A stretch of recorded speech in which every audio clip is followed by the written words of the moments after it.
Сәлеметсіздер ме, құрметті көрермендер? Мен сіздерге бүгін осындай бір чүй құрақтың құрағыменен таныстырғай отырмын. Мұны менен көрпеше құрауға да, жастық жалар құрауға да өте жақсы. Бұл атлас матасынан құрадым. Мен жастық қылуға өте ыңғайлы. Былай қарасаңыз, 4 тармақты қоңырау гүліне ұқсайды. Сондай қылып құрадым. Бұның құралу жолын мен сіздерге қазір көрсетіп берейін.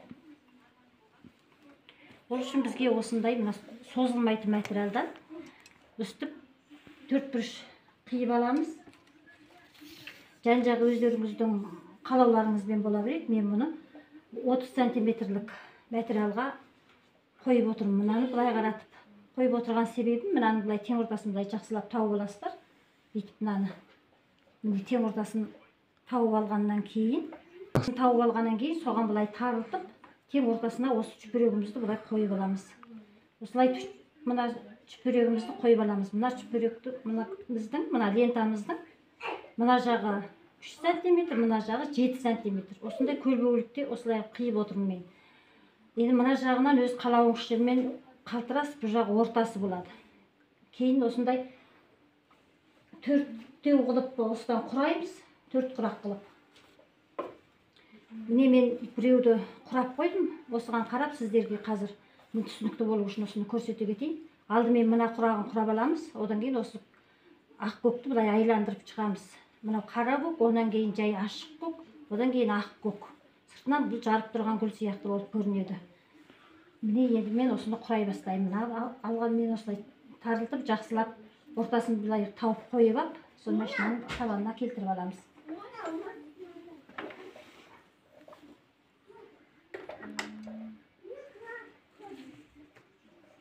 Бізге енді қара көкке ақ көк емес, ашық көкті қоямыз.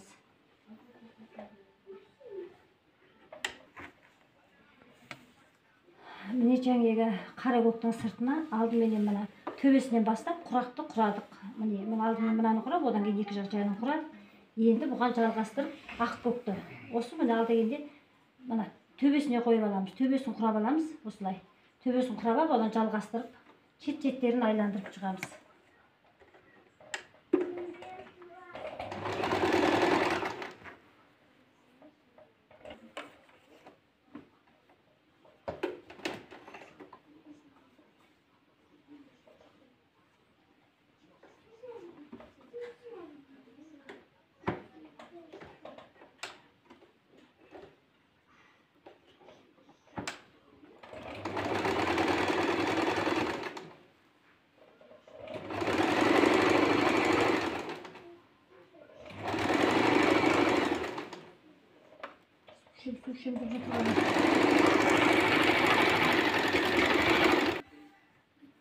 Енді екінші қайта тағы да ақ көкпенен енді бір қайта айландырамыз шетін. Ақ көкпенен, осы бас жағынан бастап.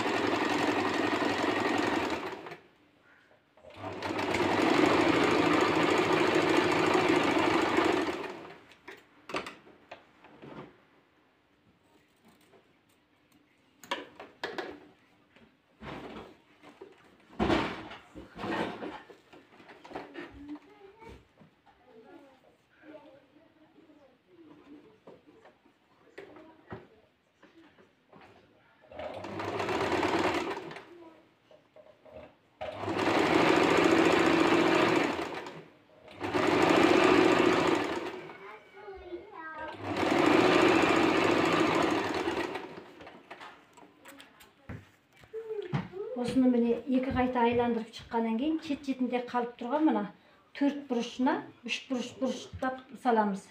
Мысалы мына жағын ортасына келетін жағына қызғылт саламыз. Мына екі жақ жағына жапырақ сияқты қылып жасыл саламыз. Мына жағына мына гүлдің үші сияқты қылып нараға мына 3 гүлді толтырып саламыз. Міне енді жаңағы шет-шетіне құрайтын үшбұрыштарымызды шетіне мен құрап шықтым. Орта жағына келетін ең соңында ортасына мына барлығының үшін басып осылай құраймыз. Ол ортасына келеді. Мына шетіне келетіндерді мына арт жағын қайырып отырып, міне артығын осылай алып тастайсыздар. Артығын алып тастағаннан кейін енді біз жаңағы құрап алған екінші құрақтарымызбен мынаны беттестіріп былай құраймыз. Былай беттестіріп құрағанда бұл міне гүліміздің бір жақ жәні болып шығып отыр. Осылай жақсылап бір-біріне бекітіп алғаннан кейін төртеуін осындай төрт құрақты бір-біріне қоса саламыз. Сонда бізде әдемі көрпеше болып шығады. Міне осы жастық жақ құрауларыңызға да міне мынаны былай жеріне мынаны былай құраймыз. Осылай төртеуін осылай құрап шығамыз.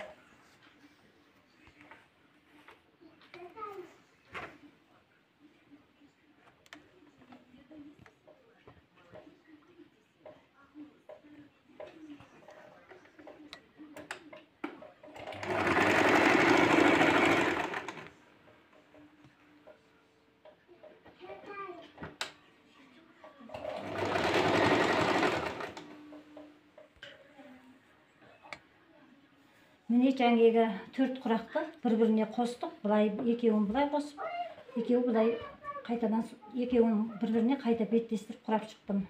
Осындай жастықша құрау сізге ұнаса, менің каналыма тіркеліп, лайк басып, өз пікірлеріңізді қалдырып отырыңыздар.